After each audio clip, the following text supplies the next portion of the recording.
असलामुअलैकुम जनाब, मैं तेरा अपना वीर शाह चीमा। तुसी तो सारे मैनू जानते जे। आ गुलाम नबी संधू साहब ने जनाब सऊदीया तो आए ने सानू मिलने वास्ते। इन्हां दी मुहब्बतां दा शुक्रिया। ते आ नाल मेरे वीर बैठे ने जवेद बाजवा साहब। ये हुण अक्सर टाइम देन करन दे वीडियो दे विच ज़्यादा तो ज़्यादा। ते ये मेरा भरा सऊदीया तो आया ते मैं इहनूं दसना चाहना जिहड़े ओवरसीज पाकिस्तानी ने ना, उन्हां दे पैरां दी जिहड़ी मिट्टी या जिहड़ा उन्हां दा पसीना ना, वो साडीआं अखां दा ताज है। क्योंकि साडे मुल्क नूं इत्थों तक लैके भी ओवरसीज ही आए ने। इन्हां ने बड़ी मेहनत की साडे मुल्क वास्ते, मेहनत करके पैसा घालते हैं।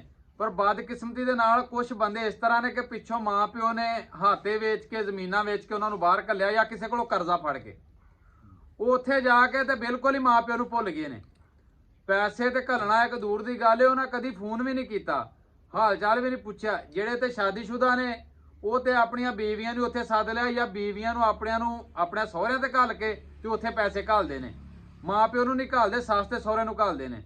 ते कई जेडे ने अपन फैमिलियां उत्थे लै जाते हैं। वो तो खैर पिछों जिहड़ियां रिश्तेदारियां ने, चाचे ताए बाबे, वो भी खत्म कर देंगे माँ प्यो के नाल। मैं उन्होंने कहना चाहना वा भी तुहानूं माँ प्यो ने बड़े मुश्किल हालात वेख के बड़ियां मेहनतां करके बाहर घल्लिया हुंदा वे।